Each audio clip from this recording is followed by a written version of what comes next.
So, ladies and gentlemen, we end today's proceedings with the political leader who has his finger on the pulse of hundreds of millions of citizens across the country. Electoral astuteness, commitment to ideology, vichardhara, value of workers, karyakarta, and of course, sanctity of the workplace, karyalay. These are his key standout attributes. Since taking over as a Union Home Minister in May 2019, he has piloted several key measures and legislation, including the abrogation of Article 370, the Muslim Women Protection of Rights of Marriage Act 2019 that has made triple talaq, instant triple talaq an illegal practice, and the Citizenship Amendment Act, among others. Please welcome Shri Amit Shah Ji, the Honorable Union Home Minister and Minister of Cooperative.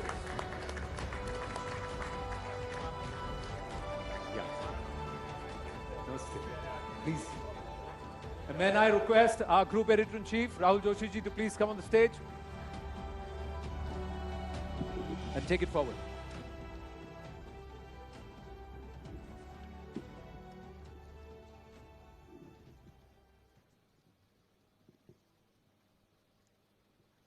Amit Shah ji, आपका rising India summit में आने के लिए बहुत बहुत धन्यवाद। मैं कुछ समय लेके बताना चाहता हूं कि हम यहाँ पे क्या करना चाह रहे हैं, हम क्या करते आ रहे हैं। हम पिछले 4-5 साल से राइजिंग इंडिया समिट कर रहे हैं हर साल। इस साल की थीम थी राइजिंग इंडिया रियल हीरोज़। हम उन लोगों पर स्पॉटलाइट डालना चाहते थे जो आम आदमी हैं देश के, जो एक्स्ट्राऑर्डिनरी काम कर रहे हैं, ordinary people doing extraordinary work, जिनको कि आपकी सरकार ने भी पद्मा अवार्ड्स के थ्रू जो है उनको रिकग्निशन दिया है। प्रधानमंत्री जी के मन की बात में उन्होंने एक डायरेक्ट कॉन्वर्सेशन ऐसे लोगों के संग किया है। तो सबसे पहला सवाल राइजिंग इंडिया समिट पर मेरा ये होगा कि आप राइजिंग इंडिया को, पिछले 9 साल से आपकी सरकार है, आप कैसे देखते हैं इंडिया राइजिंग को, और इसमें रियल हीरोज का योगदान कैसे रहा है? देखिए, ये विगत 9 साल में भारत ने हर क्षेत्र में दुनिया के सामने अपने आप को सिद्ध किया है। चाहे खेल का क्षेत्र हो, चाहे अर्थतंत्र का सुधार करना हो, चाहे डेमोक्रेसी का रियल परकोरेशन करना हो, डेमोक्रेसी को स्ट्रेंथी करना हो, केंद्र और राज्य के संबंध बेहतर बनाकर इसको दुनिया के सामने रखना हो। अनुसंधान के क्षेत्र में भी हमने बहुत कुछ प्राप्त किया है। रक्षा और रक्षा की आत्मनिर्भरता, दोनों क्षेत्रों में शायद आजादी के बाद सबसे ज्यादा किसी एक दशक में काम हुआ है तो वो ये 10 साल के अंदर हुआ है। देश की आंतरिक सुरक्षा के क्षेत्र में भी कश्मीर, नॉर्थ ईस्ट और वामपंथी उग्रवाद, तीनों हॉटस्पॉट को करीब करीब एक प्रकार से इस पर संपूर्ण प्रभुत्व आज हमारी एजेंसियों का हमने प्रस्तापित कर पाए हैं। ढेर सारे क्षेत्रों में भारत ने बहुत अच्छा किया है और उसका 7 अर्थ में यश हर क्षेत्र में ग्राउंड पर परफॉर्म करने वाले सभी नागरिकों को जाता है। ये जरूर है कि ये तो पहले भी थे, परंतु व्यवस्था सुधरती है तब भी हौसले के साथ। जब रियल हीरोज आगे नहीं आते हैं तो ये परिणाम नहीं मिलता है। मुझे पूरा भरोसा है कि अब इस नींव पर मोदी जी ने जो हमारे सामने एक स्वप्न रखा है कि 2047 में जब देश की आजादी के 100 साल पूरे होंगे तब विश्व में हर क्षेत्र के अंदर भारत नंबर 1 होगा, सर्वप्रथम होगा। इसको हम निश्चित ही सिद्ध करेंगे। बहुत धन्यवाद आपका। सवालों का सिलसिला शुरू करता हूं। आपसे फिर कुछ महीनों बाद मुलाकात हो रही है और एक दिलचस्प समय पे मुलाकात हो रही है। चुनाव आ रहे हैं और सबसे बड़ा इस वक्त जो सबसे गर्म मुद्दा है वो है राहुल गांधी का मुद्दा। तो मेरा पहला सवाल होगा राहुल गांधी पर। सूरत के कोर्ट से उनका कन्विक्शन हुआ, 2 साल की सज़ा सुनाई गई और तुरंत ही वो डिसक्वालीफाई भी हो गए और आप लोगों ने जरा भी देर नहीं की उनको बेघर करने में। तो इसको आप कैसे देखते हैं? क्या आपको लगता है कि इससे एक सिंपैथी का माहौल भी बन सकता है राहुल गांधी जी के लिए?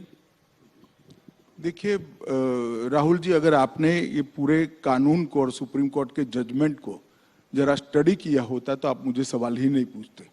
मगर खैर अच्छा ही हुआ पूछ लिया, क्योंकि बहुत बड़ी भ्रांति फैलाने का प्रयास कांग्रेसी नेता कर रहे हैं। मैं आपकी चैनल के माध्यम से समग्र देश की जनता को रियलिटी बताना चाहता हूं। हमारा जो कानून था, वो कानून में एक प्रावधान था कि किसी भी व्यक्ति को अगर 2 साल की सजा होती है तो 3 महीने का समय उसको मिलेगा अपनी सजा को स्टे कराने के लिए। सजा को स्टे कराना और दोष को स्टे कराना दो अलग बात है। तो दोष को भी स्टे कराना है, सजा को भी स्टे कराना है जी। और हमारे कानून में ये प्रोविजन ही नहीं है कि जिस अदालत किसी भी व्यक्ति को 2 साल या उससे अधिक सजा करती है वो दोष पर रोक लगा सकती है। कन्विक्शन स्टे नहीं हो सकता जी, सेंटेंस हो सकता है। अब एक lily Thomas versus union of India का जजमेंट आया है 2013 में। उस जजमेंट में सुप्रीम कोर्ट ऑफ इंडिया ने तय कर दिया कि 3 महीने आपको नहीं मिलेंगे। क्यों देना है? चुने हुए प्रतिनिधि कोई विशेष प्रायोरिटी क्यों एंजॉय करे? जिस क्षण से आपको सजा होती है उसी क्षण से आपकी सदस्यता रद्द हो जानी चाहिए। ये सुप्रीम कोर्ट का वर्डिक्ट है, 2013 का है, जब राहुल जी की माता जी के नेतृत्व में यूपीए चलता था। हम तो दूर दूर तक नहीं थे। अब ये जजमेंट आने के बाद हम तो आज भी सुधारना नहीं चाहते जजमेंट को, मगर कांग्रेस सरकार सुधारना चाहती थी क्योंकि वो लालू जी को बचाना चाहती थी। एक ऑर्डिनेंस लेके आए मनमोहन सिंह जी और इसको नॉनसेंस कर श्रीमान राहुल गांधी ने पूरे देश के सामने अपने ही सरकार के ऑर्डिनेंस को फाड़ दिया। अब उनके फाड़ने के बाद किसकी मजाल थी कांग्रेस सरकार में कि इस ऑर्डिनेंस को कानून में बदले, विड्रॉ कर लिया गया जी। आज अगर वो कानून होता तो वो शायद बच जाते, इतनी हाई तौबा नहीं करनी पड़ती। और दूसरी बात, उन्होंने अब तक अपने दोष पर रोक लगाने के लिए, कन्विक्शन पर स्टे लेने के लिए अपील भी नहीं की है। ये किस प्रकार की एरोगेंसी है? आपको फेवर चाहिए, आप मेंबर पार्लियामेंट बने रहना चाहते हो और अदालत के सामने भी नहीं जाओगे? ये किस प्रकार की एरोगेंसी है? कहां से जनरेट होती है ये एरोगेंसी? कहां से जनरेट होती है? और ये श्रीमान पहले नहीं है, अब तक राजनीति में उनसे ज्यादा बड़े पद पर रहे हुए और उनसे भी ज्यादा अनुभव रखने वाले ढेर सारे नेता इसी प्रावधान के तहत अपनी सदस्यता गंवा चुके हैं। मैं 3 नाम तो आपको अभी भी गिना सकता हूं। श्रीमान लालू प्रसाद यादव इसका सबसे पहला भोग बने, उसके बाद जयललिता जी बनी और राशिद अल्वी जी बने। ऐसे 17 लोग इंक्लूडिंग राहुल गांधी, सबकी सदस्यता गई है। किसी ने काले कपड़े नहीं पहने, किसी ने हाई तौबा नहीं की, क्योंकि ये सुप्रीम कोर्ट का जजमेंट है, देश का कानून है। मगर अब इन पर आ गई तो कांग्रेस वाले कहते हैं गांधी फैमिली के लिए एक अलग कानून बनाना चाहिए। मैं देश की जनता को पूछना चाहता हूं, किसी एक परिवार के लिए इस देश में अलग कानून बनना चाहिए क्या? ये देश की जनता ने तय करना है। किस मेंटालिटी में जीते हैं लोग? और फिर कुछ भी होता है तो मोदी जी पर आरोप करना, लोकसभा स्पीकर पर आरोप मढ़े जा रहे हैं। अरे भाई, आप कानून पढ़ो, वो तो शायद नहीं पढ़ पाएंगे, मुझे मालूम है, समझ नहीं पाएंगे, परंतु कांग्रेस के बड़े बड़े वकील जो राज्यसभा में बैठे हैं और वकील होने के कारण ही बैठे हैं, वो लोग भी नहीं समझाते हैं कि भाई लोकसभा स्पीकर के हाथ में कुछ नहीं है। लोकसभा स्पीकर शायद 2 दिन के बाद भी कुछ करते तो वो 2 दिन में एज अ मेंबर पार्लियामेंट आपने जो कुछ भी वक्तव्य दिया है वो लोकसभा को इरेज करना पड़ता, क्योंकि आपकी सदस्यता वो क्षण से जाती है जिस क्षण से आपको सजा होती। पर घर से भी तुरंत निकाल दिया, घर थोड़े दिन दे सकते थे, रुक सकते थे। तो इससे फायदा क्या होता, समझाइए। नहीं, सिंबॉलिक है, बैर की राजनीति बोल रहे हैं ये, इसलिए मैं सवाल पूछ। सिंबॉलिक तो ये है कि फॉर व्हाट स्पेशल फेवर, आप बता सकते हैं जब जर्नलिस्ट क्यों स्पेशल फेवर करनी चाहिए? जब संज्ञान में आए उसके बाद तुरंत कदम उठाने का सुप्रीम कोर्ट का निर्देश है। ऑनलाइन जजमेंट भी पहुंच गया, जिन्होंने अर्जी की थी उन्होंने जजमेंट पहुंचा दिया। और लोकसभा स्पीकर सुप्रीम कोर्ट के आदेश की अवमानना क्यों करे? क्योंकि वो गांधी परिवार के हैं, इसलिए करें। और आप हमें सवाल पूछ रहे हैं, उनको क्यों सवाल नहीं पूछ रहे कि भाई आप कोर्ट में क्यों नहीं गए? बताइए, आपको पूछना चाहिए या नहीं पूछना चाहिए? जी, मुझे लगता है कि वो इस बात को और आगे ले जाना चाहते हैं, वापस जहां पे उन्होंने मोदी नहीं, वो जहां ले जाना चाहते हैं जी। मगर एक कानून की स्थिति है, इसमें कोई विंडिक्टिव वेंडेटा का पॉलिटिक्स है नहीं। बदले की राजनीति इसलिए नहीं है क्योंकि सुप्रीम कोर्ट ऑफ इंडिया का जजमेंट है और जब आपकी सरकार थी तब आया है। जी, अब राहुल गांधी ये कह रहे हैं कि कर्नाटका में भी जो पहली रैली वो करेंगे वो कोलर में करेंगे, जहां उन्होंने ये अपशब्द मोदी जी के लिए किए थे। तो इस बात को वो आगे बढ़ाना चाह रहे हैं। क्या ये चाहते हैं कि उनको इससे कोई सहानुभूति मिलेगी? क्या इसको ये मोदी बनाम राहुल का इलेक्शन बनाना चाह रहे हैं कर्नाटका में? देखिए, अगर वो वही जगह से भाषण करना चाहते हैं तो हम कैसे रोक सकते हैं? डेमोक्रेसी में हर कोई व्यक्ति, लोकतंत्र में जहां से कुछ भी बोलना चाहे बोल ही सकता है, इसमें मुझे कोई आपत्ति है। और मोदी बनाम राहुल करना चाहते हैं तो भी मुझे आपत्ति नहीं है। भाजपा के लिए जीतने की इससे बड़ी कोई फॉर्मूला ही नहीं हो सकती।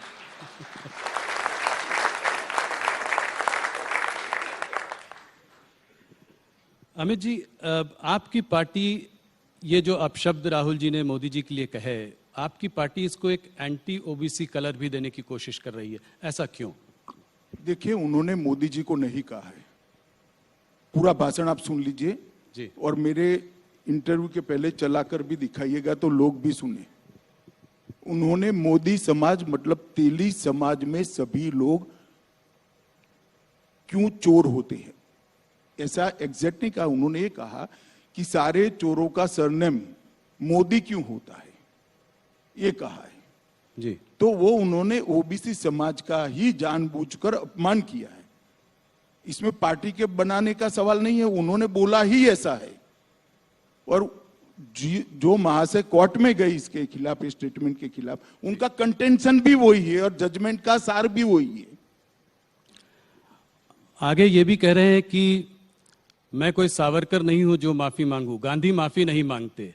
इसको आप कैसे देखते हैं? देखिए, उनको माफी नहीं मांगनी है तो बेल भी नहीं जमा कराना था। महात्मा गांधी ने किया था एक बार, अंग्रेजों ने उनको सजा करी तो कि मैं पेनल्टी नहीं भरूंगा, माफी नहीं मांगूंगा, पेनल्टी नहीं भरूंगा, दंड भी नहीं भरूंगा, सब कर दिया। तो इन्होंने भी करना चाहिए था। मेरी जानकारी जो है 15,000 रुपए का मुचरका भरकर वो बेल लिए हैं जी। और दूसरा, माफी न मांगनी हो तो न मांगे, मगर सावरकर जी के लिए इस प्रकार के शब्द नहीं करने चाहिए। मैं इतना कह सकता हूं कि इस देश के लिए ज्यादा से ज्यादा यातनाएं सहने वाले व्यक्तियों में से एक वीर सावरकर है। पूरे आजादी के संग्राम के अंदर एक ही व्यक्ति ऐसी है जिसको एक साथ 2 जन्म टिप की सजाएं हुई जी। ऐसे वीर हुतात्मा के लिए आज इस प्रकार के शब्द प्रयोग करना, और शायद हम पर उनको भरोसा ना हो, वो अपनी दादी के भाषण सावरकर जी के लिए पढ़ ले कि इंदिरा जी क्या कहती थी। वो पढ़ लेंगे तो उनको मालूम पड़ेगा। उनके साथी भी उनको कह रहे हैं, शिवसेना शरद पवार सब एडवाइस कर रहे हैं जी। अमित जी, अभी तक ममता बनर्जी और केजरीवाल जो है कांग्रेस के साथ नहीं थे। इस मुद्दे को लेकर वो भी अब राहुल गांधी के और कांग्रेस के साथ खड़े हुए हैं। एक तरीके से ऑपोजिशन जो है एक साथ एकजुट हो गई है इस मुद्दे को लेकर। देखिए राहुल जी, हर बार ये सवाल मैं जब से राष्ट्रीय राजनीति में आए आ रहा है। मुझे एक बताओ, ये दोनों साथ में आ गए, ठीक है, कोई भी प्लेटफॉर्म पर आ गए, बंगाल में क्या करेंगे? केजरीवाल जी क्या दिल्ली की सीट राहुल जी के लिए छोड़ देंगे क्या? साथ में आने का क्या मतलब है भाई? कोई मतलब नहीं है, सब एक दूसरे के खिलाफ लड़ रहे हैं, क्या साथ में आए? एक बात है कि मोदी का विरोध करने के लिए सब साथ में दिखाई पड़ते हैं, अब ठीक ही है, हमें कोई आपत्ति नहीं है। अब इसी बात को लेकर सारा ऑपोजिशन कह रहा है कि देश में लोकतंत्र खतरे में है। इस तरह का जो है ये नैरेटिव वेस्टर्न मीडिया के भी कुछ सेक्शंस में उठ जाता है। तो क्या इस डिस्क्वालिफिकेशन के मुद्दे को लेकर आपको लगता है ऐसे नैरेटिव को कुछ बल मिलेगा? कुछ नहीं, मगर ये लोकतंत्र जब लालू जी डिस्क्वालीफाई हुए तब खतरे में क्यों नहीं पड़ा? अभी एनसीपी के एक सांसद डिस्क्वालीफाई हुए थे, मोहम्मद फैजल जी, तब क्यों खतरे में नहीं पड़ा? श्रीमती कुमारी जयललिता जब डिस्क्वालीफाई हो गई थी तब खतरे में क्यों नहीं पड़ा? सिर्फ गांधी परिवार से ही खतरा खड़ा होता है क्या? ये तो 17 लोग डिस्क्वालीफाई हो चुके हैं भैया, और ये देश का कानून है जो बदल सकते थे, आपने फाड़ दिया नॉनसेंस कर कर। अब काहे को छाती पीट रहे हो भाई?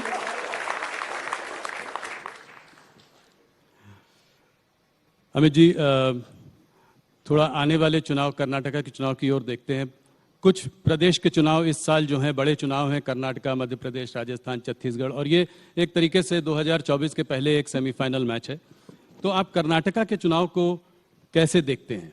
आज क्या लगता है आपको, वहां पर स्थिति क्या है?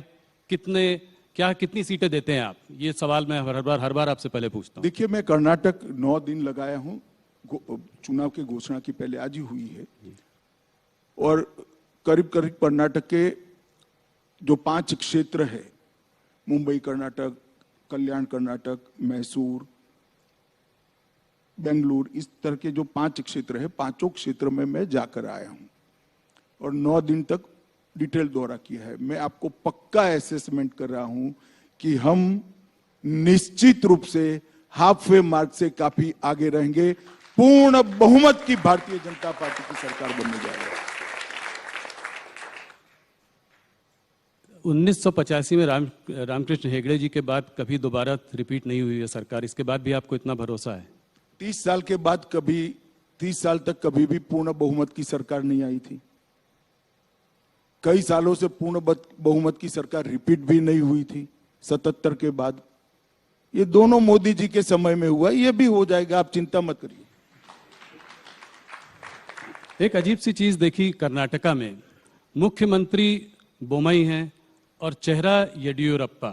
प्रधानमंत्री ने भी उनका हाथ पकड़ा और उनका जो है उनको प्रोत्साहन दिया जब वो गए थे वहां पे। तो इसको आप कैसे देखते हैं? किसके चेहरे के अंडर चुनाव लड़ रहे हैं? क्या बोमई वापस अगर आप जीतेंगे तो मुख्यमंत्री बनेंगे? एक बात समझ लीजिए, येदियुरप्पा जी हमारे वरिष्ठ नेता है, केंद्रीय पार्लियामेंट्री बोर्ड के मेंबर है, चुनाव समिति के मेंबर हैं, और भारतीय जनता पार्टी ने उनकी वरिष्ठता को कभी क्वेश्चन नहीं किया। हम ऐसी पार्टी नहीं है कि जो पावर पर नहीं है उसको दरकिनार कर देते हैं। हमारे यहाँ जो वरिष्ठ नेता होता है उनका सम्मान पावर में हो या न हो, सम्मान होता है। और आज भी मैं कह रहा हूं सबके सामने कि येदियुरप्पा जी बहुत बड़े आकर्षण के साथ स्टार कैंपेनर की भूमिका कर्नाटक के अंदर निभाएंगे, और उन्होंने वो कर्नाटक असेंबली में भी स्पष्ट कर दिया है। जी, तो अगर जीत कर वापस आएंगे तो बोमई जी वापस मुख्यमंत्री बनेंगे? देखिए, वो तो पार्टी तय करेगी। अभी पार्टी में इस प्रकार की कोई चर्चा नहीं हुई है, पर बोमई जी हमारे मुख्यमंत्री है, बहुत अच्छा काम किया है और अच्छे से चला रहे हैं। और येदियुरप्पा जी और बोमई के कालखंड के अंदर जो कुछ भी कर्नाटक में डेवलपमेंट के काम हुए, इसके आधार पर हम फिर से निश्चित रूप से चुनकर आएंगे। और कर्नाटक की जनता डबल इंजन सरकार चाहती है। मोदी जी की योजनाओं को, मोदी जी के कार्यक्रमों को और मोदी जी के विजन को नीचे इंप्लीमेंट करे, इस प्रकार की समान विचार सरणी वाली सरकार कर्नाटक की जनता चाहती है, और परिणाम भी इसी प्रकार के आए। जेडीएस ने करीब 150 लोगों की लिस्ट जारी कर दी है, कांग्रेस ने भी करीब 125 कैंडिडेट घोषित कर दिए हैं। आप लोगों ने अभी तक कोई लिस्ट जारी नहीं की, तो कहीं ना कहीं कोई चौंकाने वाली कोई नहीं, चौंकाने वाला कुछ नहीं होता। हमारे यहाँ एक पद्धति तय है, जिले को सुनते हैं, फिर प्रदेश में इस पर चर्चा होता है, फिर यहाँ पर आता है और केंद्रीय पार्लियामेंट्री बोर्ड निर्णय करता है। वहां परिवारों को सुनना है, 5 परिवार इकट्ठा बैठ जाते, और जेडीएस में तो 5 भी नहीं बैठना, एक ही परिवार बैठ जाए तो सारे फैसले हो जाते देवगौड़ा जी का। और यहाँ 3-4 परिवार बैठ जाए तो फैसला, तो उनके लिए बड़ा सरल है। हमारे यहाँ लाखों कार्यकर्ताओं से चरणबद्ध चर्चा करनी होती है तो थोड़ी देर लगती है भैया, हम थोड़े स्लो भी है। जेडीएस की बात करी तो लोगों का यह भी कहना है कि जेडीएस जो है वो भारतीय जनता पार्टी की बी टीम है, इसको आप कैसे देखते हैं? देखिए, फिर से एक बार आप स्टडी करे बगैर का सवाल कर रहे हैं। गत चुनाव में हम सबसे ज्यादा सीटों के साथ 1 नंबर की पार्टी बने थे। हमारी 104 सीटें थी, जेडीएस की 34 सीटें थी, और फिर जेडीएस कांग्रेस की गोदी में सत्ता के लिए बैठ गई और दोनों ने सरकार बनाई। अब बताइए जेडीएस किसकी बी टीम है? जरा बताइए ना जनता को। तो आपकी कोई बातचीत नहीं चल रही है? आपकी कोई बातचीत नहीं चल रही है? नहीं, हमारी कोई आप बातचीत उनका- कैसे? हम हर सीट पर लड़ेंगे, पूर्ण बहुमत के लिए लड़ेंगे, और मोदी जी के नेतृत्व में पूर्ण बहुमत आएगा, इसका मुझे पूर्ण भरोसा है। किसी से बातचीत का सवाल ही पैदा नहीं हो। कोई भी हालत में अगर जरूरत पड़ी तो भी उनके संग गठबंधन नहीं करेंगे? गठबंधन नहीं करेंगे चाहे कुछ भी, अगर मान लीजिए कम भी पड़ जाए सीट? गठबंधन का सवाल ही नहीं है, किसी के साथ गठबंधन करने की जरूरत नहीं है। पोस्ट पोल भी नहीं। पूर्ण बहुमत प्राप्त करने जा रहे हैं और विश्वास के साथ हम मैदान में उतरे। विधानसभा के चुनाव की घोषणा से पहले आपकी पार्टी ने जो 4% रिजर्वेशन मुस्लिम्स के लिए था, उसको आपने 2-2% जो है लिंगायत और वोकालिगा उसके लिए उसमें बांट दिया। ऑपोजिशन का कहना यह है कि ये पोलराइजेशन की आपकी एक स्ट्रैटेजी है, इसको कैसे देखते हैं आप, क्या मानते हैं? देखिए, मैं मानता हूं ये करने में थोड़ी देर हो गई है, क्योंकि धर्म के आधार पर आरक्षण संविधान सम्मत नहीं है, ये गैर संवैधानिक है। किसी भी प्रकार का आरक्षण धर्म के आधार पर नहीं हो सकता है। जो कांग्रेस की कर्नाटक सरकार ने पोलराइजेशन के लिए किया था, उसको हमने करेक्ट किया है, और मैं मानता हूं ये करने में थोड़ी देर हो गई। अमित जी, आगे बढ़ते हैं, थोड़ा सा आने वाले 2024 के चुनाव पर चर्चा करते हैं। प्रधानमंत्री मोदी जी ने कुछ ही दिनों पहले एक ऑपोजिशन को बड़ी चुनौती दी है। उन्होंने कहा है कि यहाँ पे भ्रष्टाचारी बचाओ आंदोलन चल रहा है। तो क्या ये समझें कि 2024 में मोदी वर्सेस द रेस्ट होगा? पूरा ऑपोजिशन एक तरफ, मोदी जी एक तरफ। कैसे देखते हैं आप इसको? क्या आप 300 का आंकड़ा 2024 में पार कर पाएंगे? पहले मोदी वर्सेस रेस्ट को मैं आपको समझाने का प्रयास करता हूं। शायद मैं न समझा पाऊं, मगर जनता समझ पाएगी। अब मैं 3 पार्टियों के नाम बोलता हूं। श्रीमान चंद्रशेखर राव, ममता बनर्जी की पार्टी तृणमूल कांग्रेस, समाजवादी पार्टी और कांग्रेस। ये चारों पार्टियां अगर मोदी वर्सेस रेस्ट के फॉर्मूला के साथ आती है, तो चंद्रशेखर राव जी की एक सभा अगर यूपी में रखते हैं तो क्या फर्क पड़ जाएगा यूपी में? और ममता बनर्जी की सभा तेलंगाना में रखते हैं तो क्या फर्क पड़ जाएगा? और यादव साहब की सभा अगर बंगाल में रख देंगे तो क्या फर्क पड़ेगा? ये सब अपने अपने राज्य में हमारे सामने ही लड़ रहे हैं, और लड़ाई इसी तरह से होनी है। एकता आपकी टीआरपी बढ़ाने के लिए है। आपको उन लोगों का धन्यवाद करना चाहिए। एकता का कोई मतलब ही नहीं है। कोई एक दूसरे को ना नेता मानता है, ना एक दूसरे के लिए एक सीट छोड़ने को तैयार है। चलिए मैं मानूं कि टीआरएस तेलंगाना में 5 सीटें ममता जी को दे दे, तो एक लड़ाई हुई भाई। और समाजवादी पार्टी भी 5 सीट वहां दे दे, और ममता जी बंगाल में 5-5 सीटें दोनों को दे दे, तब तो एक हुए। मगर सब अपनी अपनी लड़ाई भाजपा के सामने लड़ेंगे, और क्या हम सब एक है? क्या एक है भाई? नहीं, तब तो आपके लिए बहुत अच्छा है। मगर मान लीजिए उत्तर प्रदेश में एक सीट पर एक ही कैंडिडेट हो, जो ज्वाइंट कैंडिडेट हो सबका, समाजवादी पार्टी, बहुजन समाज पार्टी और कांग्रेस का, तब कैसे लड़ाई होगी? ना बहुजन समाजवादी पार्टी ऐसा कहती है, ना समाजवादी पार्टी ऐसा कहती है। वो अलायंस करते हैं बंगाल और तेलंगाना में। जी। तो कैसे एक होंगे बताओ? ना बसपा कह रही है कि हम साथ में लड़ेंगे, ना सपा कह रही है हम बसपा के साथ लड़ेंगे। सिर्फ टीवी 18 कह रहा है कि दोनों साथ में लड़ेंगे। अब इससे कैसे होगा भला? को आपका कौन मानेगा? नहीं, मैं तो सिर्फ सवाल पूछ रहा हूं, मैं कुछ कह नहीं रहा हूं। मैं तो जो आप बोल रहे हैं उसको रिपीट कर रहा हूं। Amit ji, central investigative agency से जो है ऑपोजिशन को बहुत डर है। कहती हैं कि जो हमको हैरेस करते रहते हैं, सरकार इनका इस्तेमाल करती है उन लोगों को परेशान करने के लिए। आज अगर आप देखें तो सत्येंद्र जैन, मनीष सिसोदिया जेल में हैं, चाहे वो कविता हो, केसीआर जी की बेटी हो, कविता हो, हेमंत सोरेन हो, सब लोग या तो ईडी के घेरे में हैं या सीबीआई के घेरे में हैं। तो भूपेश बघेल जी के भी ज़्यादातर लोगों पर रेड्स पड़ती रहती हैं। तो ऑपोजिशन का कहना यह है कि क्या ईडी और सीबीआई के दफ्तर भारतीय जनता पार्टी के स्टेट्स में बंद हो चुके हैं? जरा भी ऐसा नहीं है। 2014 और 2019 दोनों चुनाव में भारतीय जनता पार्टी की सरकार ने देश को वादा किया था कि हम करप्शन के खिलाफ लड़ेंगे, और हमारी ये लड़ाई करप्शन के खिलाफ है। कल ही मोदी जी ने कुछ आंकड़े दिए थे, मैं इसको रिपीट करना चाहूंगा। 2004 से 2014 में ईडी, यही कानून था, कोई कानून हमने बदला नहीं है, यही कानून था। ईडी जो पीएमएल के कानून के तहत 5,000 करोड़ की संपत्ति कुर्क की थी, और मोदी जी के शासन के अंदर हमने 1,10,000 करोड़ की संपत्ति कुर्क की। उसका 5% भी पॉलिटिशियन का नहीं है, बाबुओं का भी है, भ्रष्ट व्यापारियों का भी है, सबका है, जो देश के कानून को तोड़कर टैक्स दिए बगैर धन शोधन करते हैं। क्या लड़ाई बंद कर दें? और क्या देश की जनता ऐसा कानून चाहती है कि अगर कोई पॉलिटिशियन, कोई राजनीति में काम करने वाले नेता या व्यक्ति भ्रष्टाचार करे तो इसके खिलाफ कोई कार्यवाही न हो? यही सीबीआई के तहत 9 वर्षों में हमने 5,000 केस भ्रष्टाचार के दर्ज किए।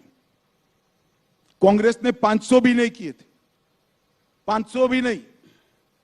क्या 5,000 के 5,000 केस राजनीतिक पार्टियों के कार्यकर्ताओं पर है? ना, सभी के सामने है, बाबुओं के सामने भी है, व्यापारियों के सामने भी है, और मिली भगत के सामने भी है।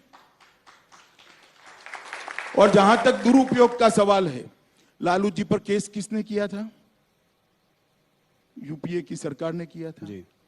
शेख अब्दुल्ला के खिलाफ विमान भरकर अफसर, वो बड़े वाला एयर इंडिया का पुराना विमान आता है, क्या कहते 320 या ऐसा विमान होता है, पूरा विमान भरकर अफसर भेजे थे और कई सालों के लिए जेल में डाल दिए थे। किसने किया था? इंदिरा जी ने किया था। ये तो भ्रष्टाचार के केस है। मैं राहुल जी को और उनकी पार्टी को याद कराना चाहता हूं, इमरजेंसी डालकर लाखों बेगुनाह विपक्ष के नेताओं को जेल में डाल दिया था 19 महीने तक, और बेल का प्रोविजन भी नहीं था। और यहां तो बेल का प्रोविजन, आप कोर्ट में जाइए। मैं आपको बताता हूं दुरुपयोग कैसे होता है, मैं उसका भुक्तभोगी हूं। हमारे खिलाफ कोई भ्रष्टाचार का केस कांग्रेस ने नहीं किया था। एक एनकाउंटर हुआ था, उसमें मैं राज्य का गृह मंत्री था, मुझ पर केस कर दिया और सीबीआई ने मेरी अरेस्ट की जी। अरेस्ट में सीबीआई के रिकॉर्ड पर आज भी टैप किया हुआ पड़ा होगा, अगर प्रामाणिकता से टैप किया तो सीबीआई के उस वक्त के अफसरों ने, और मिटा नहीं दिया कांग्रेस सरकार ने। तो 90% सवालों में यही था कि काहे को परेशान हो रहे हो, मोदी का नाम दे दो आपको छोड़ देंगे। हमने तो काले कपड़े नहीं पहने, कोई विरोध नहीं किया जी। मोदी जी के खिलाफ एसआईटी बनाई, एक राज्य के मुख्यमंत्री के, कोई करप्शन का केस नहीं था। दंगों में इन्वॉल्वमेंट का केस करा, फर्जी टाइप का, जो अंत में सुप्रीम कोर्ट ने खारिज किया। हमने कोई हाई तौबा नहीं करी थी, कभी काले कपड़े पहनकर संसद को हमने जाम नहीं किया था भाई। और मैं बताता हूं नतीजा क्या आया। मुझे पकड़कर अरेस्ट किया, 90 में दिन ही बेल दे दी मुझे हाईकोर्ट ने। हाईकोर्ट ने कहा कि अरेस्ट करने के लिए पर्याप्त प्रूफ ही नहीं है, और मैंने एक्विटल की एप्लीकेशन डाली। मुंबई की अदालत ने, मुंबई में केस चला, गुजरात के बाहर ले गए, कोई आपत्ति नहीं, मुंबई में चला। वहां कोर्ट ने कहा कि राजनीतिक प्रतिशोध की भावना से सीबीआई ने राजनीतिक इशारों पर एक केस किया है, इसलिए हम अमित शाह को के खिलाफ के केस को और सारे आरोपों को खारिज करते हैं। हमने हाय तौबा नहीं की थी। और यही लोग थे, यही चिदंबरम बैठे थे, यही सोनिया जी नेतृत्व करती थी यूपीए सरकार का, यही मनमोहन सिंह थे और यही राहुल गांधी सांसद थे। अब क्या हो गया भाई? और हमने तो आप पर जो केस करे हैं भैया वो करप्शन के हैं, आपकी बदजुबानी का केस है। इस प्रकार के फर्जी केस नहीं किए हैं। और केजरीवाल भी रोज छातियां पीटते हैं भैया ये सारे निर्दोष हैं। तो जैन साहब कितने समय से अंदर हैं? काफी समय हो गया, 1.5 साल हो गया जी। क्यों बेल नहीं होता है? सिसोदिया जी कितने समय से अंदर हैं? क्यों बेल नहीं होता है? इस देश में अदालतें हैं भाई, सबने अपना केस लेकर अदालत के सामने जाना चाहिए। एजेंसियों के दुरुपयोग का आरोप करने की लिए मैं कांग्रेस के मित्रों को कहना चाहता हूं, एक उंगली किसी के खिलाफ करोगे तो 4 उंगली आपके खिलाफ आती है, ध्यान रखना। और इस देश की जनता ने आपके समय में सब कुछ देखा हुआ है, मगर हमने कभी भी ऐसे काले कपड़े पहनकर, काली पगड़ियां, काली धोती, काला कुर्ता पहनकर नहीं रोड पर नहीं निकले हम। वही कानूनी मामला है, निर्दोष है तो कानून में श्रद्धा होनी चाहिए, कानून छोड़ देगा आपको। जी। मैं तो इतने साल तक कभी नहीं बोला, आज आपने यूं कर कर बुलवाया तो मैंने बता दिया। अब तक नहीं बोला था मैं तो कभी। पर अमित जी और पूरी मेरी इंट्रोगेशन में एक ही बात, मोदी का नाम दे दो, मोदी का नाम दे दो, मोदी का। भाई क्यों डरते हो मोदी से? क्यों फंसाना चाहते हो? और कोई इंट्रोगेशन में कोई चीज नहीं पूछी मुझे, और मेरे कारण बेचारे कई सारे पुलिस अफसर, निर्दोष टाइप के अफसरों को जेल में डाल दिया।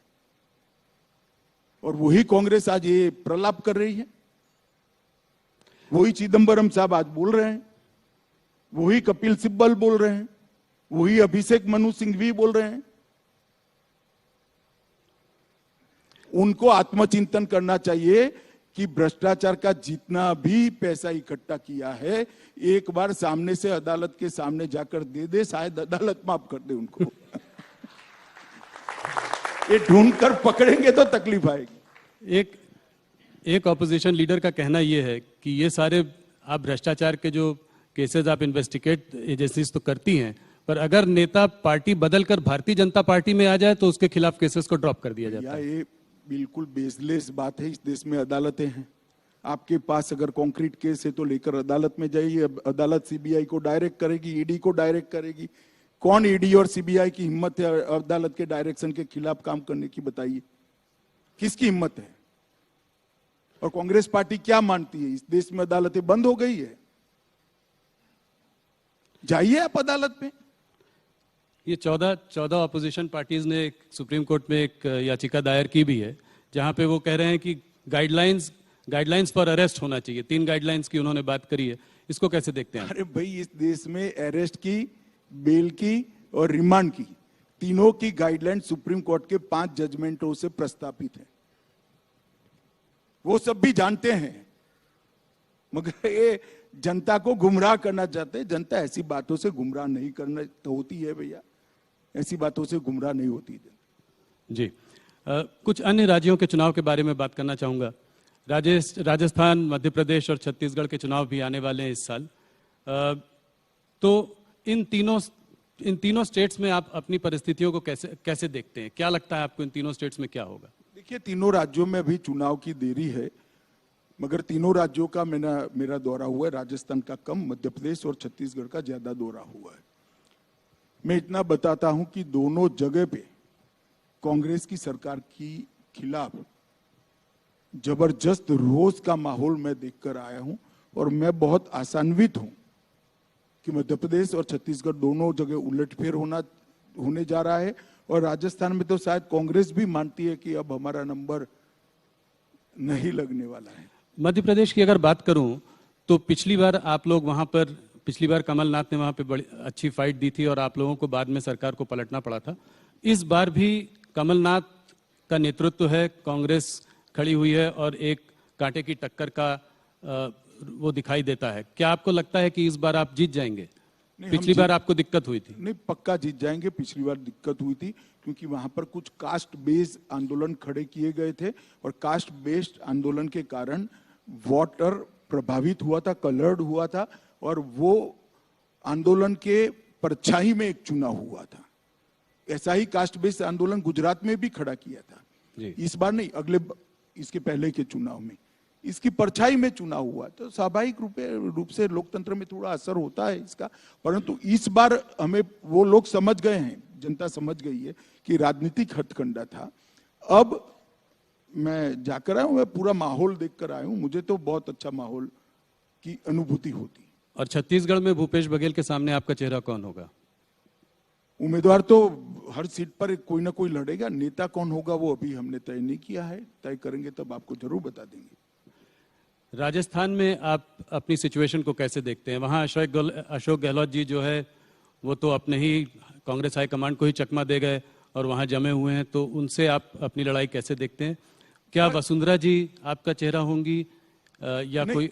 अभी राजस्थान में चेहरे के बारे में हमने कोई निर्णय नहीं किया है, परंतु श्री अशोक गहलोत ने जिस प्रकार से सरकार चलाई है जी, वो निश्चित है राजस्थान की जनता बदलना चाहती है और शायद इसीलिए कांग्रेस हाईकमांड उनको अध्यक्ष बनाकर वहां रास्ता साफ करना चाहता है, मगर वो नहीं निकले। अब उनका एक इंटरनल प्रॉब्लम है। जी, सचिन पायलट को बनाना चाहते थे। कोई आप लोगों की कोई बातचीत सचिन पायलट वगैरह से जैसे पिछली बार हो रही थी? मुझे लगता है राजस्थान में ये तीनों राज्यों में सबसे बड़े बहुमत से राजस्थान में जीतेंगे। अमित जी, महाराष्ट्र में आपके मास्टर स्ट्रोक से जो है सरकार वापस आ गई। लोगों का मानना यह है कि हो सकता है कि अभी कुछ शॉर्ट टर्म में आपको फायदा भी हुआ हो, मगर लॉन्ग टर्म में शिवसेना का जो वर्कर है वो शिवसेना के अभी साथ है और ठाकरे के संग थोड़ी बहुत सिंपैथी फैक्टर भी है क्योंकि इस तरीके से जो हुआ। तो इसको आप कैसे देखते हैं? 2024 पर इसका क्या असर होगा? देखिए, आप जो कह रहे हैं उससे उलट है। महाराष्ट्र में हम और शिवसेना साथ में चुनाव लड़े थे। देवेंद्र फडणवीस के नेतृत्व में चुनाव लड़ा गया। फिर कांग्रेस और एनसीपी ने चुनाव हारने के बाद श्री उद्धव ठाकरे को कहा कि हम आपको मुख्यमंत्री बना देते हैं, तो वो मुख्यमंत्री बन गए। बनने तो बन गए, सभी लोग उनके साथ भी गए, मगर जब जनता में जाने लगे तब आइडियोलॉजिकल जो डिफरेंस ऑफ ओपिनियन थे वो सरफेस पर आने लगे। क्योंकि शिवसेना सालों से हिंदुत्व की पॉलिटिक्स करती थी और कांग्रेस और एनसीपी की जिस प्रकार की पॉलिटिक्स थी, तो शिवसेना का वफादार जो वोटर था उनके जनप्रतिनिधियों को हर जगह सवाल करता था। जनप्रतिनिधि जो छोड़कर वहां से भागे वो हमारे कारण नहीं भागे हैं, जनता के दबाव के कारण वहां से निकले हैं। तो इसी में जवाब है, जनता ही चाहती थी कि शिवसेना और भाजपा इकट्ठा रहे, तो असली शिवसेना अब हमारे साथ आ गई है और हम और शिवसेना इकट्ठा होकर सरकार बनाए हैं, चुनाव भी लड़ेंगे, चुनाव भी जीतेंगे। कुछ लोगों का यह मानना था कि पिछली बार अगर भारतीय जनता पार्टी अकेले चुनाव लड़ती, शिवसेना के बिना चुनाव लड़ती, तो शायद उसको बहुमत मिल सकती थी। मैं भी मानता हूं, मगर शिवसेना हमारी बहुत पुरानी साथीदार पार्टी थी, इसलिए हमने इन पर भरोसा किया। पर मेरा सवाल यह है कि अब आप एकनाथ शिंदे जी के संग हैं, तो क्या इनकी पार्टी का जो है विलय भारतीय जनता पार्टी में सवाल ही नहीं खड़ा है। ये रियल शिवसेना है, चुनाव आयोग ने भी ये सिद्ध कर दिया है, धनुष बाण का निशान भी उनको दे दिया है। भारतीय जनता पार्टी और शिवसेना साथ में चुनाव लड़ेंगे। मर्जर का क्वेश्चन डज नॉट अराइज, ना ऐसा कोई प्रपोजल है, ना कोई ऐसा विचार चल रहा है। तो 2024 में सीट का बंटवारा कैसे होगा? कितनी सीट पर आप लड़ेंगे? वो तो करेंगे मिल बैठ कर, ये कोई बड़ी बात नहीं है। जरूरत पड़ी तो आपको भी बुला लेंगे।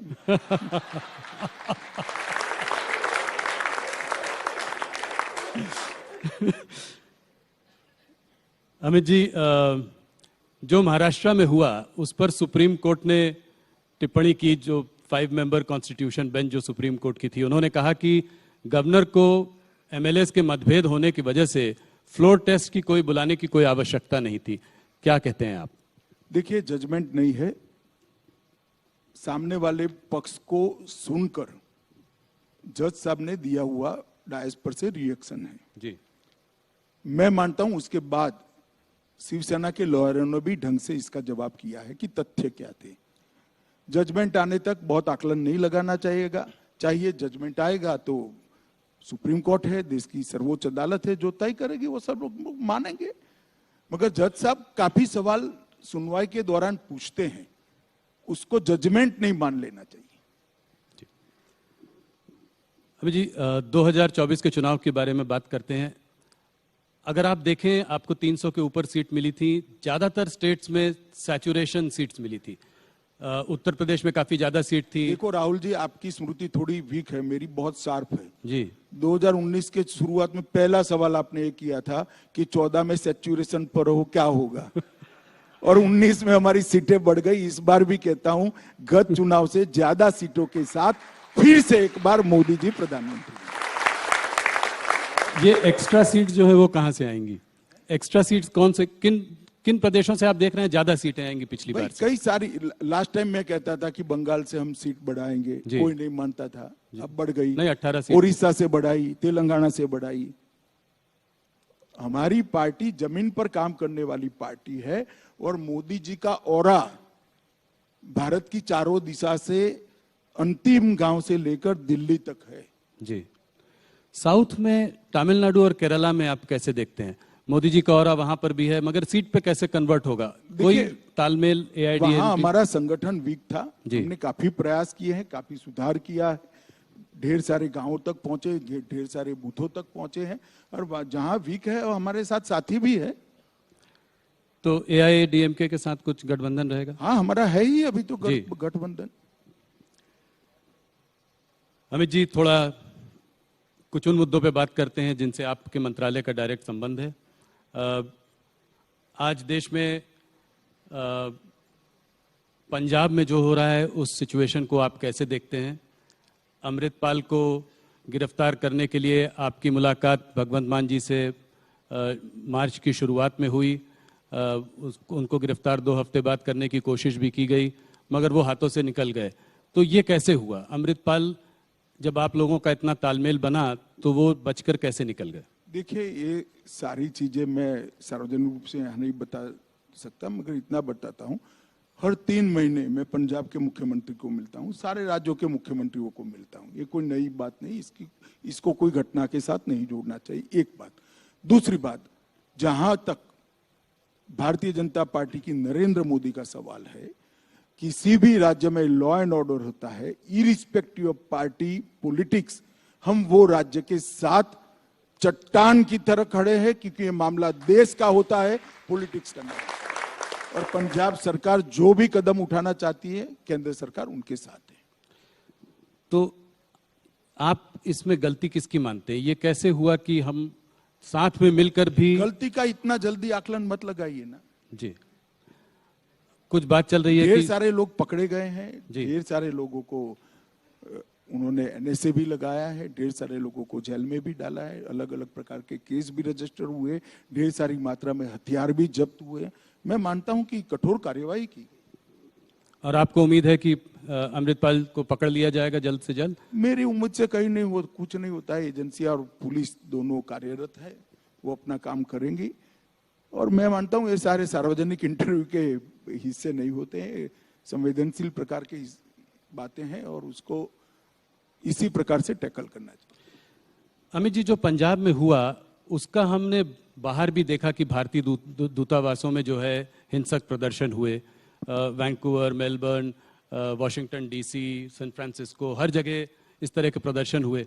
इसको आप कैसे देखते हैं? देखिए, भारत का दूतावास देश के दुनिया के किसी भी हिस्से पर हो, वो भारत का भाग है जी। और उस पर हमला, वो प्रीमाइसिस के अंदर किया गया कानून भारत के सार्वभौमत्व पर हमला है। हमने दिल्ली में एफआईआर रजिस्टर करी है और जिन जिन लोगों ने ये कार्यवाही की है उस पर हम एक्शन लेने की शुरुआत भी की। क्या एक्शन लेंगे? कुछ ओसीआई वगैरह कार्ड कैंसिल करने की भी कोई? देखिए, यूएपीए लगाया है उन्होंने और अब सारी वहां से रिकॉर्डिंग भी मंगाई गई। रिकॉर्डिंग के आधार पर पुलिस प्रोफेशनल एक्शन लेगी। अमित जी, खालिस्तान के इस आंदोलन के पीछे किसका हाथ है? आप किसका हाथ मानते हैं इसमें? कई सारे वर्षों से 90 के दशक से चल रहा है। अब किसका हाथ है ऐसा पिन पॉइंटेड कहना तो बड़ी दिक्कत है, परंतु मैं मानता हूं कि इस देश के हर हिस्से में रहने वाले सिख भाई, सिख नागरिक, पंजाब में भी रहने वाले ज्यादातर सिख भाई बहन ये मानते हैं कि भारत के साथ रहना चाहिए और भारत के प्रति निष्ठा से हर क्षेत्र में उन्होंने योगदान किया और विशेषकर सुरक्षा के क्षेत्र में, आंतरिक सुरक्षा के क्षेत्र में जितना बलिदान सिख भाइयों ने दिया है, सिख जवानों ने दिया है, शायद देश के किसी हिस्से ने नहीं, और हर भारतीय को इस पर गर्व है। अमित जी, एक दूसरे मुद्दे की ओर जाता हूं। हाल में जुडिशरी से सरकार के टकराव का एक माहौल बना हुआ है। हमारे वाइस प्रेसिडेंट धनखड़ जी और रिजिजू जी जजेस के अपॉइंटमेंट की प्रोसेस को लेकर उन्होंने गंभीर सवाल उठाए हैं। उधर सुप्रीम कोर्ट ने कई बार जजेस के अपॉइंटमेंट के मामले में रिकमेंडेशंस की अनदेखी की है। इसको देखिए जुडिशरी, मैं समझ गया आपके, आप ये कोई टकराव वकराव नहीं है, सब अपने अपने एक ओपिनियन देते हैं भाई, इसको टकराव का स्वरूप मत दे दो। नरेंद्र मोदी सरकार जुडिशरी से किसी भी प्रकार का टकराव कर ही नहीं सकती, किसी भी सरकार ने नहीं करना चाहिए। दोनों का संविधान सम्मत काम करने का अपना अपना दायरा है और सब अपने अपने दायरे में रहकर काम करना चाहिए, कर भी रहे। नहीं, एनजीएसी बिल जो है दोनों संसदों में पास हुआ था, उसके बाद भी सुप्रीम कोर्ट ने उसको अनकॉन्स्टिट्यूशनल बताया। और मैं आपसे सवाल इसलिए पूछ रहा हूं क्योंकि आपके सरकार के एक मंत्री बराबर इस मुद्दे को उठा रहे हैं, इसके बारे में बात कर रहे हैं, इसलिए मुझे लग रहा है कि ये जुडिशरी वर्सेस एग्जीक्यूटिव जो चल रहा है ये क्या हमारे देश के लिए ठीक है? हमारी सरकार के मंत्री की बात को आपने ध्यान से नहीं सुना है। आपने जिस जजमेंट का जिक्र किया कि कानून को उस जजमेंट से उलटफेर कर दिया, ऐसा नहीं है। वही जजमेंट में एक हिस्सा है कि आप जजेस अपॉइंटमेंट के लिए एक नई एसओपी बनाकर सुप्रीम कोर्ट को भेजिए, जिस पर सुप्रीम कोर्ट विचार करेगी। जी, भारत सरकार ने एक एसओपी बनाकर सुप्रीम कोर्ट को भेजी है जी, जो वहां लंबित है। किरण जी ने कहा इस पर जल्दी विचार करना चाहिए, इसमें क्या आपत्ति है? मैं नहीं मानता है कोई टकराव की बात है, मगर अब आप जो आपकी स्पर्धा होती है टीवी ज्यादा कौन देखे इसकी, और कुछ भी कहते हैं, अब हम क्या कर सकते हैं भाई इसको। एक आखिरी सवाल इस मुद्दे पर, और मुझे पता है कि आप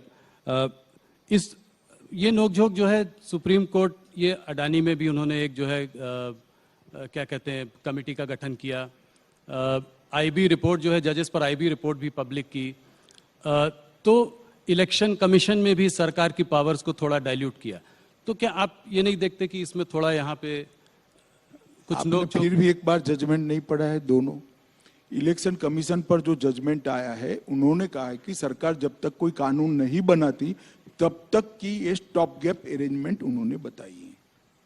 सरकार को कानून बनाने का मौका दिया, अब सरकार का काम है कानून बनाकर कानून सार्वजनिक कर दे, संसद में पारित करा ले, और सरकार करेगी, इस पर विचार कर रही है सरकार। सुप्रीम कोर्ट ने ये नहीं कहा कि हमने जो फैसला दिया है वो कानून हो गया है। जी, कानून बनाने का काम देश की संसद का है। सुप्रीम कोर्ट ने कहा है कि हमें लगता है कि इस पर एक कानून बनाने की आवश्यकता है, और जब तक नहीं बनता है तब तक ये स्टॉप गैप अरेंजमेंट हम सजेस्ट कर रहे हैं। तो स्वागत है वो स्टॉप गैप अरेंजमेंट का। अब गैप जो है वो भरने का काम हमारा है, हम कर रहे हैं। अमित जी, एक मुद्दा जिस पर आपने बहुत काम किया है और वो है ड्रग्स के खिलाफ आपने बहुत काम किया है। आप इतने व्यस्त रहते हैं, इसके बाद भी आपने इस चीज पर बहुत ज्यादा काम किया। आप कैसे देख रहे हैं कि भाई मैं काफी चीजों पर काम करता हूं। मैं कह रहा वो सब तो करते हैं, मेरा मतलब है कि ये एक ड्रग्स फ्री इंडिया का जो सपना है वो कब पूरा होगा? ये प्रॉब्लम बहुत बड़ी है आज भी इतने। देखिए ऐसा है कि ये ऐसी समस्या है जिसकी समाप्ति की कोई डेट नहीं दी जाती है, ना हो सकती है, कभी भी नहीं हो सकती। एक लड़ाई है और लंबे समय तक चलने वाली लड़ाई है, मगर अप्रोच में बदलाव हो सकता है। नरेंद्र मोदी जी के प्रधानमंत्री बनने के बाद ड्रग के खिलाफ लड़ाई में हमने अप्रोच बदला है। एनकोड कर एक व्यवस्थापन 2020 से हम लेकर आए, जिस एनकोड के अंदर 4 स्तरीय व्यवस्था है। केंद्रीय स्तर पर 2 व्यवस्था है, एक राज्य स्तर पर है और एक जिला स्तर पर है। और एक सिर्फ पहले पुलिस और रेवेन्यू डिपार्टमेंट इसके खिलाफ लड़ते, अब होल ऑफ गवर्नमेंट अप्रोच के साथ हेल्थ डिपार्टमेंट, फार्मास्यूटिकल डिपार्टमेंट, इसके साथ समाज कल्याण विभाग, जेल, home ministry, revenue ministry, finance ministry और बॉर्डर सिक्योरिटी। तो नेवी, कोस्ट गार्ड, ये सारे सब इकट्ठा होकर इसके खिलाफ लड़े। वो व्यवस्था का नाम है एनकोड व्यवस्था, जो 2020 से हम लेकर आए, और इसके कारण ड्रामेटिक परिवर्तन आंकड़ों में आया है जी। मैं आपको बताता हूं, पहले 9 साल में 630 करोड़ का ड्रग पकड़ा गया था, और ये 9 साल में 22,000 करोड़ का ड्रग पकड़ा गया है। देश की जनता को भी शायद मालूम है, हर 3 महीना अपने हाथ से मैं ड्रग जलाता हूं जी। और 3 साल से जलाता हूं। 22,000 करोड़ रुपए का ड्रग। इसका मतलब ये नहीं ड्रग ज्यादा आने लगा है, इसका मतलब ये ड्रग ज्यादा पकड़ा जाता है। हमने तंत्र को कठोरता के साथ काम करने की सूचनाएं दी है। और पहले ड्रग के खिलाफ जो केस होते हैं उसमें केस का अप्रोच होता था। एक आदमी ड्रग के साथ पकड़ा जाता है तो केस रजिस्टर कर लेते थे, संतुष्टि होती थी। अब ऐसा नहीं होता है, टॉप टू बॉटम और बॉटम टू टॉप अप्रोच लिया है। एक आदमी ड्रग के साथ पकड़ा जाता है तो वो कहां से लाया, वहां से लेकर देश में कहां से आया, वहां तक इन्वेस्टिगेशन होता है। और देश की सरहद पर पकड़ा जाता है तो जहां से पकड़ा गया वहां से कहां पान की दुकान तक जाना था, वहां तक का इन्वेस्टिगेशन होता है जी। तो टॉप टू बॉटम और बॉटम टू टॉप इन्वेस्टिगेशन के कारण आज पूरे तंत्र पर उनकी जो सिस्टम है जी। इस पर एक कुठाराघात करने का काम नरेंद्र मोदी सरकार ने किया है। और मैं मानता हूं कि इस लड़ाई के अंदर विशेषकर युवाओं ने जुड़ना चाहिए। ये हमारे देश की भविष्य की पीढ़ी को खोखला बनाती है, ये जाली नोटों के व्यापार को बढ़ावा देता है, ये षड्यंत्र, ये ड्रग ट्रैफिकिंग से ही टेरर फंडिंग होती है, ये हथियारों की तस्करी को भी बढ़ावा देता है और हमारे बच्चों को उनके जीवन से, जीवन के आनंद से गुमराह करता है। और हमारी सरकार का स्पष्ट अप्रोच है कि जिस बच्चे को ड्रग की आदत पड़ती है वो तो विक्टिम है, व्यापार करते हैं वो गुनहगार है। और दोनों के लिए हमारा अलग अलग अप्रोच है। जो विक्टिम है उसको रिहेबिलिटेशन सेंटर पर ले जाओ, और जो व्यापार कर रहे हैं उनको कभी न बाहर आ पाए इस प्रकार के कानून से जेल की सलाखों के पीछे डालो। बहुत अच्छा। आपने अभी कहा आपने बहुत सारे काम किए, एक और काम पे मैं प्रकाश डालना चाहता हूँ, और वो है नक्सलवाद से जो आप लड़ाई लड़ रहे हैं। और अभी आप एक रात जो है छत्तीसगढ़ में सुकमा में रहकर भी आए। आपने काफ़ी स्कूल, अस्पतालों के कुछ एरियाज़ में जो है आप गए भी, सुरक्षा एजेंसीज के लिए बड़ी चुनौती थी, आप वहाँ पहुँच गए। मगर आपने ये सब किया, इसको आप कितनी बड़ी समस्या मानते हैं और इसको कैसे टैकल कर रहे हैं? देखिए, एक जमाने में काठमांडू से तिरुपति कॉरिडोर की बात होती थी और देश के 12 राज्य इसकी चपेट में थे। 12 राज्य आज घटते घटते घटते घटते छत्तीसगढ़, महाराष्ट्र के 1-2 जिले, मध्य प्रदेश का 1 जिला, तेलंगाना, आंध्र प्रदेश के 1-1 जिले और उड़ीसा संपूर्ण मुक्त हो गए। बिहार और झारखंड भी संपूर्ण मुक्त हो गए, बंगाल मुक्त हो गए, मध्य प्रदेश मुक्त हो गए। और ये 10 साल के अंदर, मोदी जी के प्रधानमंत्री बनने के बाद 9 साल के अंदर हर प्रकार की वामपंथी उग्रवाद की हिंसा में एवरेज 76% की कटौती हुई। इनकी कैडर को पूरी तरह सख्ती से हम निपटे हैं। और इसके साथ जो मेन स्ट्रीम में आना चाहते हैं उनको मेन स्ट्रीम में आने की भी व्यवस्था।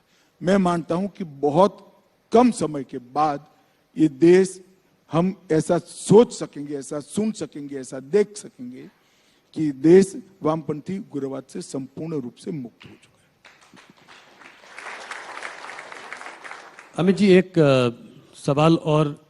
आज अगर आप विश्व भर में देखें तो ज़्यादातर देश में अर्थव्यवस्था चरमराई हुई है। सारे बड़े बड़े देश जो है उनकी इकॉनमी जो है आज एक कठिन संघर्ष से गुजर रही है। आज इंडिया एक ब्राइट स्पॉट है जिसकी की इकॉनमी फिर भी संभली हुई है और अच्छा कर रही है। मगर इसका एक दूसरा पहलू है जो कि सरकार, ऑपोजिशन सरकार को टारगेट करता है, वो है महंगाई और बेरोजगारी का मुद्दा। ये मुद्दा बार बार आता है, महंगाई बढ़ी है और काफ़ी बढ़ी है इधर। तो आप इसको कैसे देखते हैं? देखिए, महंगाई को भी कोरोना के कठिन कालखंड के बाद विश्व के परिप्रेक्ष्य में देखें तो भारत की स्थिति England, Germany, France, even America, इस सबसे बहुत अच्छी स्थिति है। और मैं इतना कह सकता हूं कि खाने पीने की चीजों पर मोदी जी ने महंगाई को नहीं बढ़ने दिया है। मगर आज विश्व का अर्थतंत्र एक दूसरे के साथ इस प्रकार से जुड़ा है कि विश्व के अर्थतंत्र के अंदर जो बदलाव होते हैं, इससे कोई भी देश अछूता नहीं रह सकता। हम अगर ये कहेंगे कि विश्व के अंदर जो स्लोडाउन आया इसका हमारे यहाँ कोई प्रभाव नहीं होगा, विश्व के अंदर जो महंगाई हुई इसका हमारे यहाँ कोई प्रभाव नहीं होगा, तो वो सही नहीं होगा। इसका प्रभाव होना ही है, परंतु इसके सब प्रभाव से कम करने का काम भारतीय जनता पार्टी की नरेंद्र मोदी सरकार ने किया है, इस देश के प्रधानमंत्री ने किया है। और मैं आज कह सकता हूं कि कोरोना के कालखंड के दोनों सालों में समग्र विश्व में सबसे तेजी से बढ़ने वाली अगर कोई अर्थव्यवस्था रही है तो वो भारत की रही है। और ओवरऑल असेसमेंट करें तो अटल जी इस देश के अर्थतंत्र को 11वें नंबर पर छोड़कर गए विश्व के अर्थतंत्रों की तालिका में जी। फिर अर्थशास्त्री प्रधानमंत्री मनमोहन सिंह जी आए, उन्होंने एक बहुत अच्छा काम किया, 11वें नंबर पर से देश को 12वें नंबर पर नहीं जाने दिया, 11वें नंबर पर 10 साल तक देश स्थित रहा। फिर मोदी जी आए, 9 साल में 11वें नंबर पर से 5वें नंबर का अर्थतंत्र भारत बना। और मैं मानता हूं ये बहुत बड़ी सिद्धि है, पूरी दुनिया मानती है कि भारत उत्पादन का हब बन चुका है। नए नए क्षेत्र के अंदर ग्रीन हाइड्रोजन का क्षेत्र हो, अंतरिक्ष का क्षेत्र हो, ड्रोन का क्षेत्र हो, स्टार्टअप को बढ़ाना हो या युवाओं के लिए एक सानुकूल वातावरण खड़ा करना हो, जिससे एक मंच पर खड़े रहकर विश्व के युवाओं के साथ वो स्पर्धा कर पाए, वो मंच मोदी जी ने भारत के युवाओं को दिया है और सफलतापूर्वक दिया है, ऐसा मैं मानता हूं। नहीं, और आज लोग मानते हैं कि इस डेकेड के एंड तक हो सकता है कि हम top 3 economies of the world में भी हों, तो इसमें कोई दो राय नहीं है। अमित जी, मैं हर बार कोशिश करता हूं कि आपसे कुछ हल्के फुल्के सवाल पूछूं, पर उसका मुझे कोई जवाब नहीं मिलता है। एक सवाल जाते जाते बताइए, आप रिलैक्स कैसे करते हैं? कुछ कभी छुट्टी लेते हैं, कभी कुछ? तो अभी आपके साथ बैठकर ही रिलैक्स हूं भैया। देखो भाई, मन में जो है वो करते रहो, अपने लक्ष्य के अनुरूप करते रहो, अपनी मान्यता के अनुरूप करते रहो, कभी थकान नहीं लगेगी। अपने मन से विपरीत करोगे, अपनी आइडियोलॉजी से विपरीत करोगे, अपनी मान्यता से विपरीत करोगे तो थकोगे। अगर कोई कॉम्प्रोमाइज करे बगैर अपनी मान्यता के अनुसार काम करते रहोगे तो थकान कभी नहीं लगेगी, और इसीलिए मुझे कभी नहीं लगती। मुझे पता है कि मुझे जवाब मिलेगा नहीं, पर मैंने फिर भी कोशिश की। अमित जी, आपका बहुत बहुत धन्यवाद। आप राइजिंग इंडिया में आए, आपने हमारे सारे सवालों का बहुत लंबे समय तक जवाब दिया, हमसे जुड़े, बहुत बहुत धन्यवाद। Ladies and gentleman, please give him a big hand. आपका भी बहुत बहुत धन्यवाद, क्योंकि राहुल जी वाली भ्रांति को क्लियर करने का आपने मुझे मौका दिया। बहुत बहुत धन्यवाद। Ladies and gentlemen, big round of applause for Amit Shah ji, please. Amit Shah ji, आपसे, मंत्री जी, आपसे अनुरोध है, एक सेकंड रुक जाइए। Rahul ji, I am going to request you to please present a memento on behalf of all of us here at News 18 Rising India.